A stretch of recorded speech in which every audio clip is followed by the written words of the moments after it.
Dear ones, I am Archangel Michael. As I've said a few times, problems happen. But there's no problem.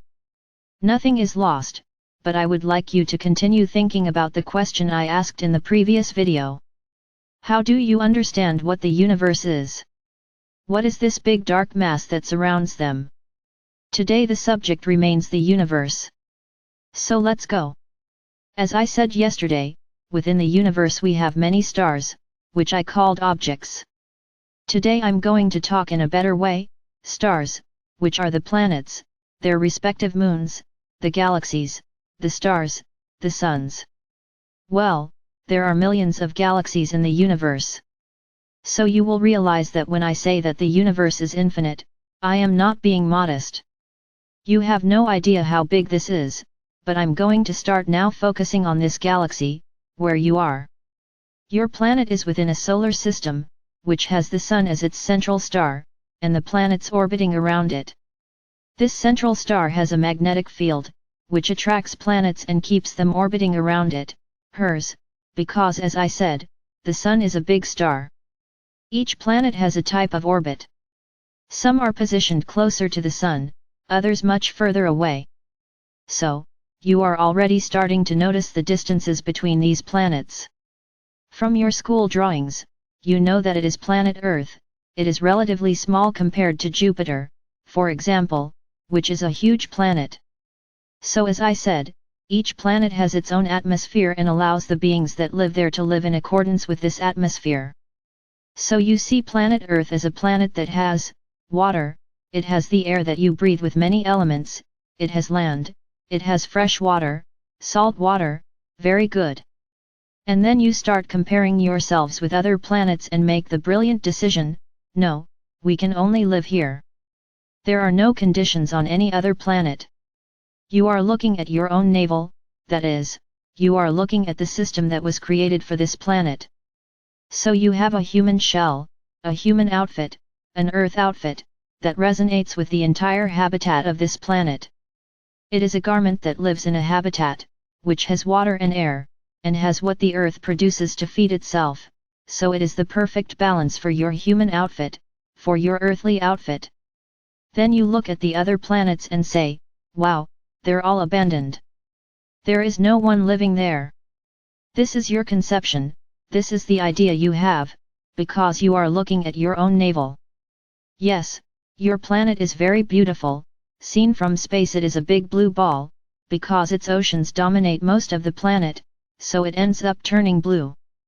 So when many say, Earth, the blue planet, this is not wrong, this is perfectly right, because the blue of its oceans is reflected in the universe. Your Earth is completely round. There is no flat Earth. Everything that has ever been shown by your astronauts, who showed the Earth, is real, it's not montage, it's purely real. The Earth is completely round. I would say that it has a slight flattening at the poles, but that doesn't take away from its larger shape, which is a circle. So, some continue to believe that the Earth is flat, as if it were half an orange cut in half, with the bottom part being round and the other part completely straight. My brothers, as we are in the classroom I would say the following to you, physics explains this. If the Earth were flat, you would be able to see cities for millions of kilometers.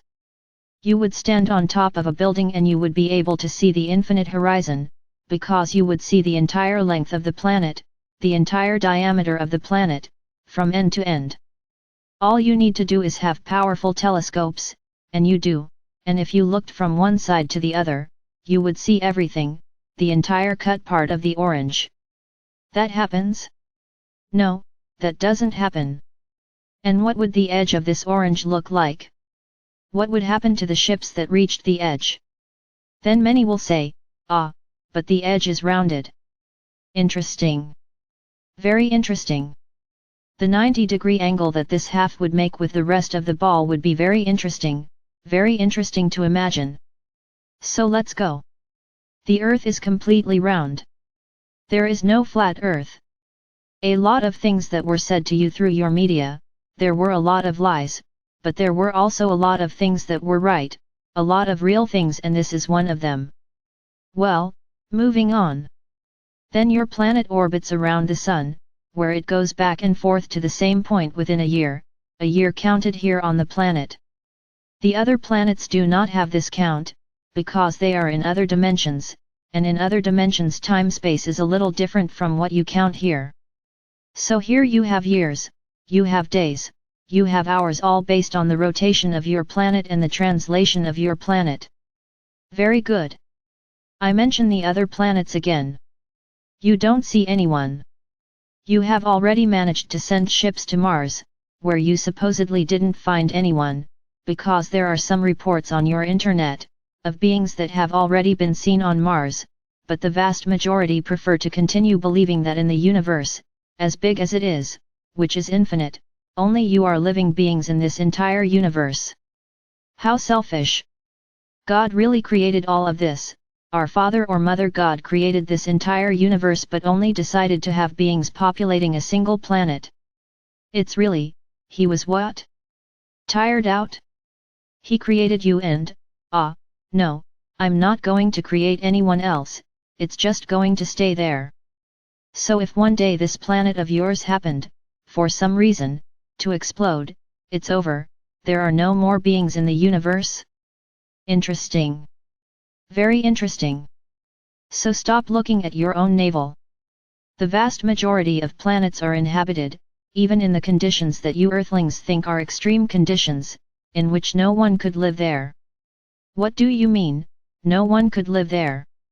You couldn't do it, in the same way that if they came here, they would also die, they wouldn't be able to live here either, because if they live on a completely frozen planet, and are so used to surviving in these temperatures, how would they come to a tropical planet like yours?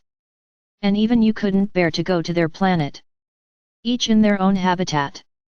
So my brothers, let's stop thinking that you are the kings of the universe, that you are the masters of the universe, why they are not.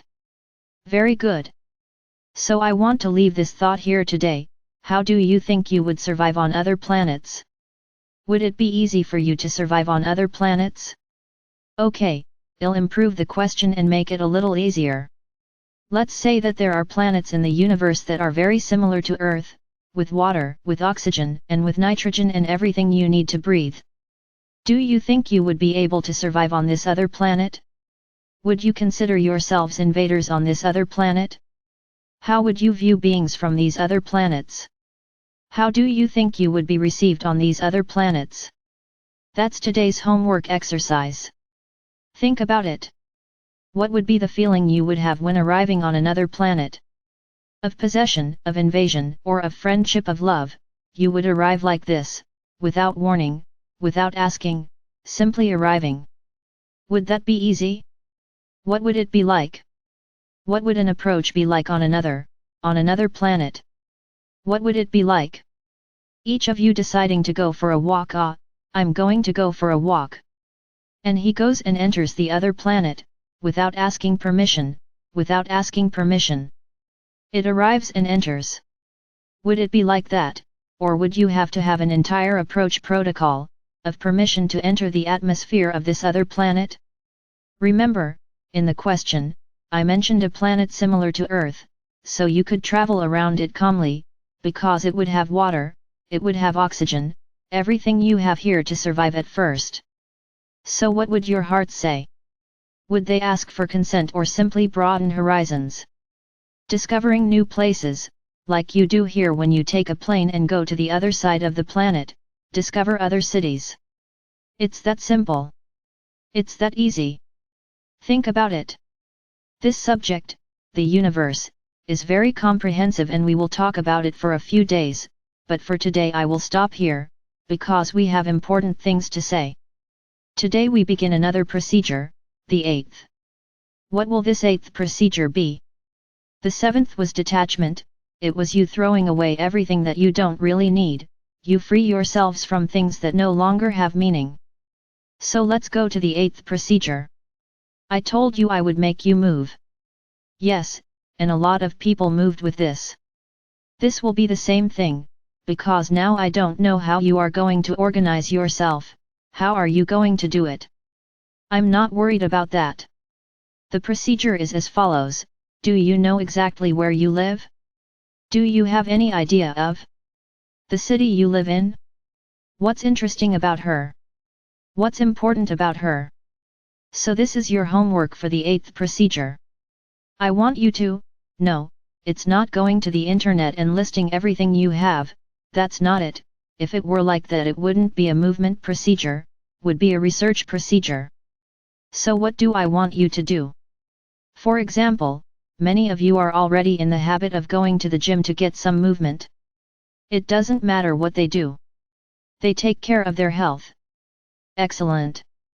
And there are those who are completely sedentary and don't like going to the gym, they don't like doing anything, they like sitting all day. So what will be the procedure? It will be for you to know your surroundings, what you have around you. Today is the first day of this month. You will have the entire month of October to carry out this procedure. So what do I want? You go every day, walk, just walk around the block. Each day walk in a different direction, take the bus, walk a little further. I don't want to know how you're going to do it, I want you to know where you live, because many of you live and don't even know what's 100 meters away. No, I'm not asking anyone to go out with a notebook, paper, pencil, anything like that, nor go with devices in hand to take photos. I'm not saying that.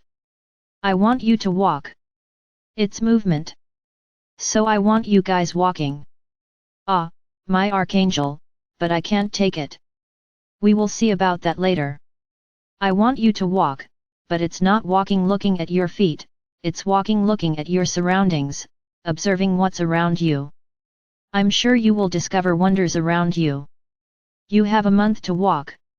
Yes, and you can, for example, take a vehicle, go to a certain point and walk somewhere else, but it's not like riding a bus or car back and forth to a certain point. You can go there, and walk a little from there, get to know another piece. For some who live in small towns, it will be very easy to get to know the whole city, because they are small towns. For those who live in big cities, of course it will be much more difficult, so at least go through your neighborhood. Change your route from time to time, observe the commerce, the houses, the problems that your neighborhood has. What's the point of all this? First, make you move around, because you are standing still too much. Some already do physical exercise, but others don't. I want to show you that you have to leave your world a little, discover other worlds. Please, I'm not saying here that you are going to enter dangerous places, I'm not saying that. What I want you to do is a report, a short report, my walk around my neighborhood, my walk around my city, and every day, you guys are going to put this somewhere. Whoever has, what do you call it, social networks, put them there. Then they'll say, you're crazy walking around to see the neighborhood. Yes, yes, I want to know where I live, what is around me, what I have around me. I have poverty, I have wealth, I have a place that has nothing, what I have. And you will write a small report. No, I don't want anyone to walk around all day. Please, I know you have things to do, but let's say this, the ideal is at least half an hour's walk. So you walk wherever you want. Oh, does it have to be every day?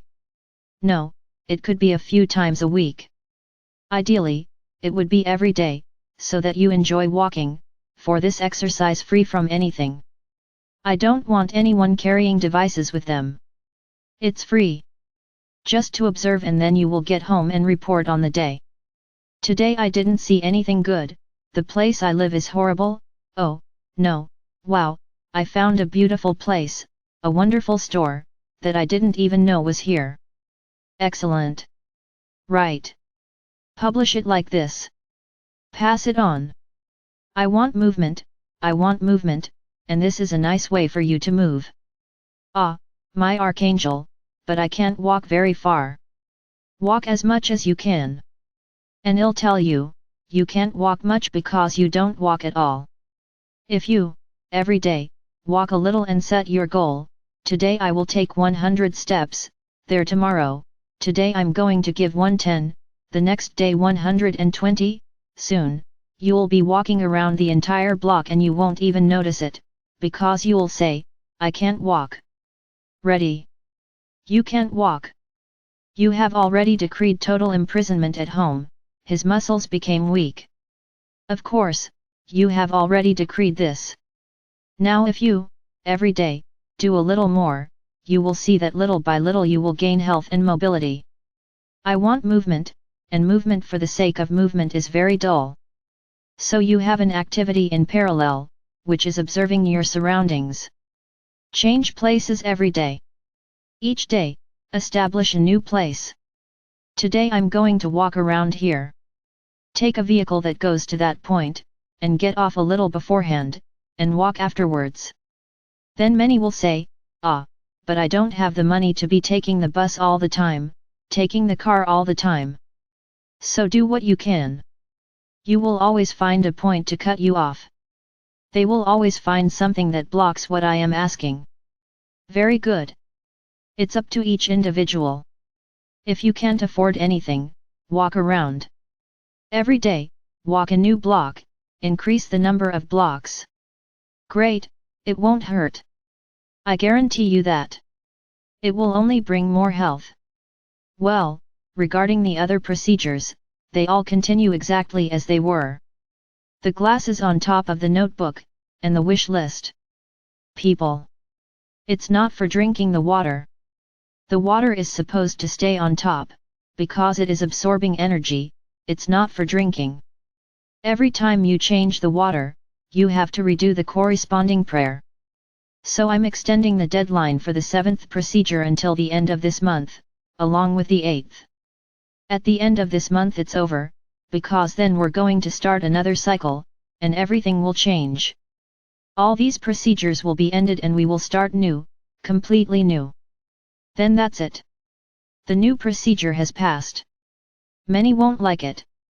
They will say they won't do it. Perfect. Don't do it. Don't take care of your health. It is the right of each of you, it is everyone's right, but little by little, you will see how all of this has a foundation. I am Archangel Michael. I'm here, always, trying to improve each of you every day.